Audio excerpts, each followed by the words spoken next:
We don't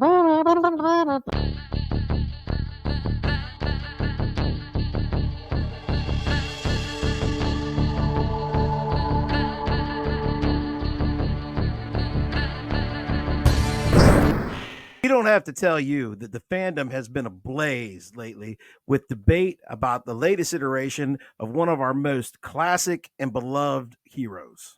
Some believe that this latest version lacks the streamlined look and the comic accurate physique of previous takes, going so far as to call this version frumpy.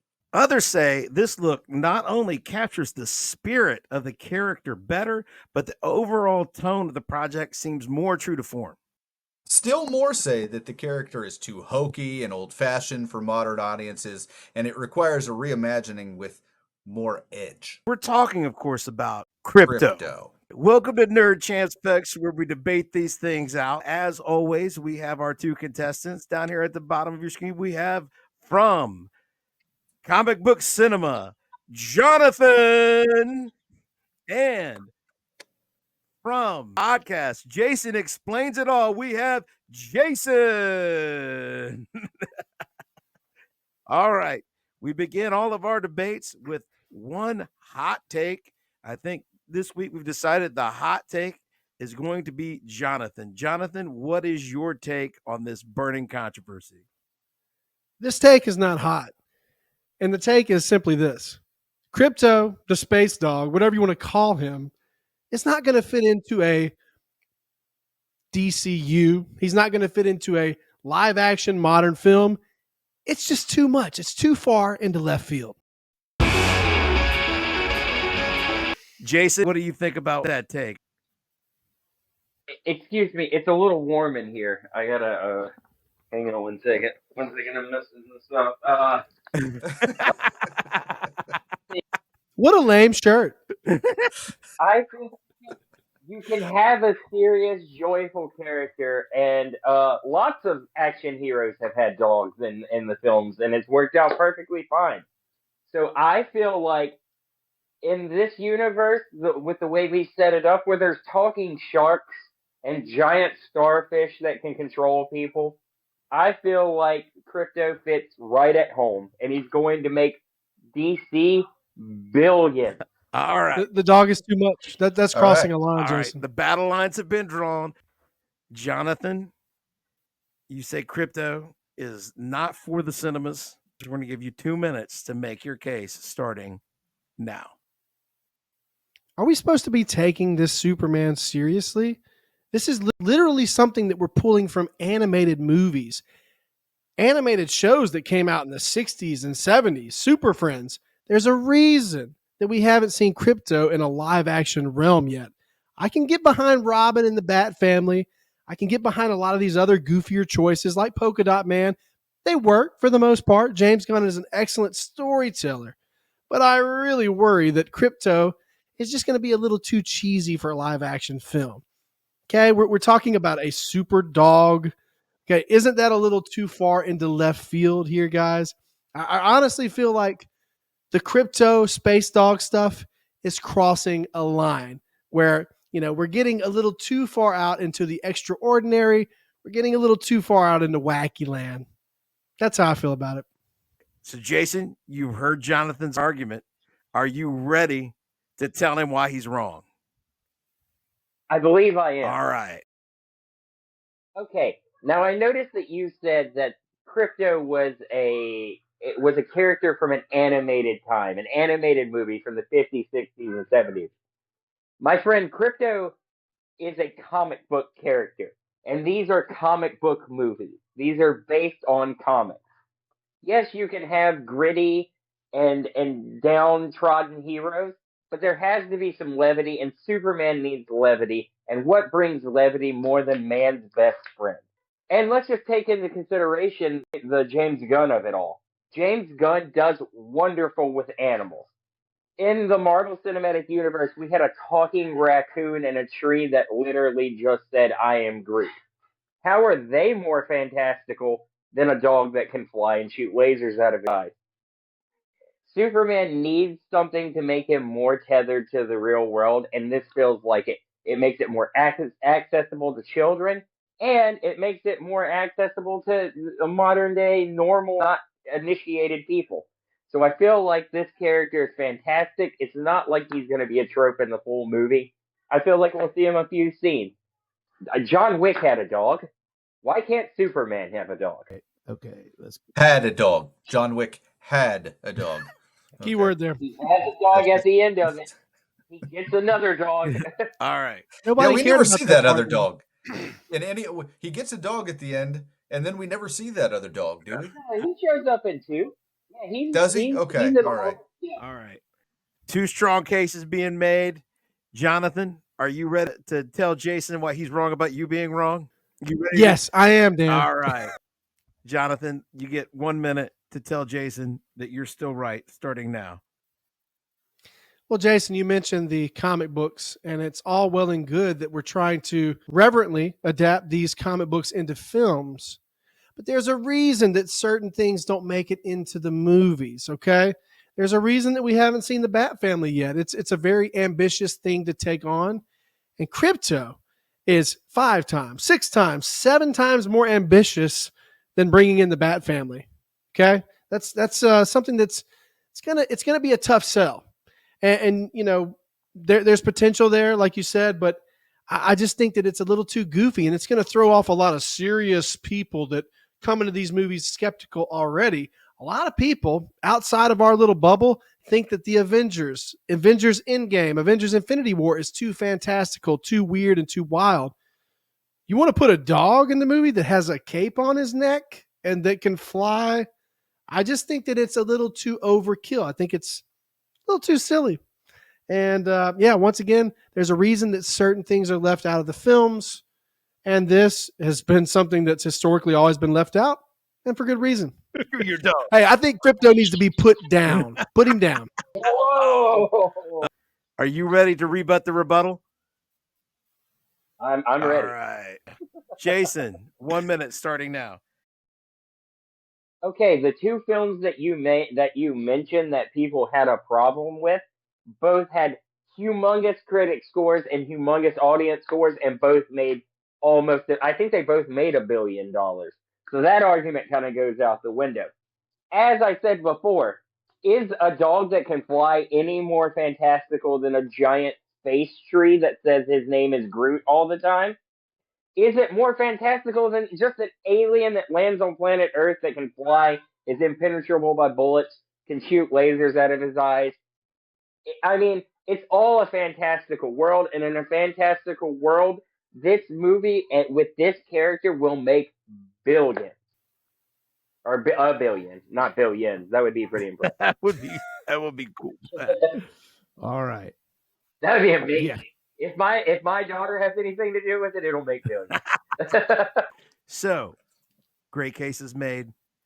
Tim, it's time for us to kind of sum it up and try to figure out like where we are. What are we feeling? Yeah. Well, I kind of feel like Jonathan has a lot of good points here. I think that the dog itself is a character that has not been utilized for a reason in cinema. Okay. And then I think that Jason also has a few good points in that people love dogs. Okay. People love dogs, but as our Not me. friend Dan- Kill them all. As our friend Dan has pointed out, people love when dogs live. So that's something. But I do have a caveat here. Okay. I do need the dog to have a voice, and I do need the voice to be Dwayne "The Rock" Oh, Johnson. God. I absolutely do. That Going would be to way a too far. caveat. Yeah. That would be a caveat to having Krypto be in this universe. No, I'm kidding, of course. No. But yeah, I think that this is a pretty tight race. I mean, Dan, what are your thoughts so far? Right now, good cases are being made, but you know what? I mean, it is a movie about an alien solar battery that, can fly and shoot laser beams. And so whether that alien looks like a man or looks like a dog, the fact that this planet had human looking things and dog looking things, I mean, one is not any more fantastical than the other. And I feel like this is neck and neck. I don't know. Where would you put the lead, Tim? I don't know that I would give a lead at the Okay. moment. I don't know that I would give a lead at the moment. I think that they are both very, very close. They both made some very compelling cases. All right. All right. I think that Jason feels his a little bit more than Jonathan does. I feel like Jonathan might be putting on some WWE heel airs for us, but I Okay. do feel like good cases have been made on both sides. All right. We're going to start a 3-minute free for all starting now. Just Jason call keeps each other bringing names. up Groot. Okay. What? Oh, it's the Jason. Oh. Jason keeps listen. Jason brought the dog. Jason, Make the dog argument. That Jason keeps bringing up Groot, right? Yeah. That's in the MCU. We're talking about something completely different. And Groot, last time I checked, a tree is not an animal. So that whole argument is just moot and out the window. We're talking about the MCU here. We're talking about a completely different universe, okay? But I don't know why you keep bringing up Groot. We did have a talking raccoon too, though. So that well, we had the talking raccoon, sure, but once again, we had the dog. The Guardians have a dog. A talking raccoon only works in a crazy, wild, wacky film like The Guardians. Superman's not supposed to be a wild, wacky, crazy film. It's supposed to be a little more serious. I mean, very happy, very hopeful. Never forget that. But, it's a little too far out there. And like Dan mentioned earlier, why don't the dogs in Krypton look a little different than our dogs here on Earth? Why don't people look a little bit different, John? Well, everything doesn't have to look exactly the same as it does on Earth. There's not going to be dragons that you can jump on all of a sudden, like. Oh, the dog is too much though. It's too cheesy. It doesn't belong in the film. It's probably going to be the one thing that could potentially sink this whole entire franchise, the DCU. You were out of your mind. I think there's one thing that I think we need to keep in mind when we're looking at this. I believe that James Gunn has focus group tested this whole thing. I think that he went through and pitched this idea to people of all ages and did it without, and he did various different storylines. And I think the reason he landed on Crypto was the response to Superdog was through the roof. That's what I think happened. So you might be right. That's just kind of something that I think. I don't think he just inserted this because he likes to do some weird, awkward stuff. I honestly think that this is something that he tested very, very well, and he knows that the audience is going to embrace this. This is going to be a thing where you're going to have girls go see this movie that they never would have gone to see because they want to see Superdog. That's what it is. Yeah, potentially. But here's the thing, too. You have to think about your core audience when you're thinking comic book movies. And, there's still a big swath of the audience, not just comic book movie audience, but general moviegoer audience. And the target demo is male, the male 20s to 30s to 40s, maybe to 50s range. So 20 to 50 range. And you're going to lose a lot of that audience when you have Crypto, the space dog, wearing a cape, flying around with his little paws. It's just a little too much. And you're going to lose a lot of that audience because I'm telling you guys, anytime I talk to regular people that are outside of our bubble about this kind of stuff all the time, every day, at work, at the mall, at Walmart, wherever the case may be. And a lot of times people express that same sentiment like, oh, yeah, I like the Dark Knight, but, Thor and all these crazy characters are a little too much for me. And I hear that a lot. And now we're talking about bringing in this dog that's got a cape on. I'm just saying, I think it's a little too far out there, guys. I will say though, I feel like I love dogs, and this is the one time I think I could go watch a dog movie and feel relatively confident that the dog makes it through the movie. So you have that. Like I feel like this dog is going to make it. If this dog doesn't make it, yeah, I'm going to be very upset. Yeah, I feel that. All right. Our free for all. I think Bane should come in and break Crypto's back at the end of the movie. All right. We've used up our free for all time. It's time to get down to brass tacks. Okay, we have to declare a winner. We have to declare a champion. Tim, what are we thinking? Where is our nerd champion this week? Well, Here's where I am. All right. I feel like equal arguments were made. All right. I do feel like equal arguments were made, but Jonathan talking about killing the dog has tilted me towards Jason. So I vote Jason. No, Jonathan, we're not going to kill the dog. You know what? Jason brought the actual dog to make the dog argument. And I think that really, so I think this week's Nerd Champ has to be Jason. Jason. Jason is the Nerd Champ. Boo. Baby. Jason, 1 minute. Very good. Lap starting now.